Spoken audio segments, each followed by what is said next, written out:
Roly Poly pudding. This is a traditional British dish. Became really popular in Victoria times, partly because it was super cheap to make, and so you didn't need to serve as much of the expensive meat component of your meal. This would really be quite rich and stodgy. Is sift our flour into a big bowl. Sift to remove the lumps and also add some air into the flour. When we've sifted, we're going to add in our sugar, caster sugar, and also our suet. Now, I don't know if you can see this, but basically suet was used a lot in Victorian cooking, more than butter, because it was cheap, readily available, and very rich.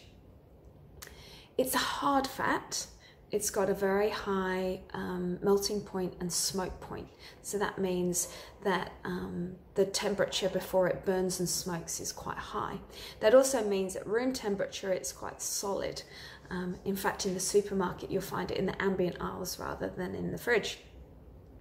It makes a pastry similar to shortcut crust, but because of the higher protein levels and the higher melt point, the dough's tougher, more elastic, and it also allows the air bubbles to form, and when the protein's set, stabilize them. So actually, although it's rich, it's actually quite a light melt in the mouth pastry. So let's add that in. I'm then going to give it a really quick stir. Now I come to one of the harder parts of making suet, and that's getting the right amount of water. If we get not enough water, it's going to be too crumbly and dry, but if we get too much, we're going to overdevelop the gluten and the pastry is going to become quite tough. It's also important that we, as soon as we add the water, we start to handle the dough with care. So I've chilled the water because with pastry making, the colder we keep our ingredients, the better. Because we really want the cold to hit the heat in the oven, so we release the steam in the dough, and that creates those big air bubbles that then set to form a nice light pastry. So I'm going to start off with 1 tablespoon, and I'm going to just do 1 more and see how we go. So I'm going to start by bringing it together with my spoon. And I'm going to use a folding motion. So I'm not cutting through the flour and my fat, I'm just folding it. And you can get to a point that you can start to use your hands a little. I'm just going to go for another ½ a spoon. And then I'm going to use my hands. I just want to have a feel. What we're looking for is a soft dough that is moist but not sticky. All right, that's going to make it really hard to roll, and it's also going to develop the gluten in the flour that will form that toughness in the pastry.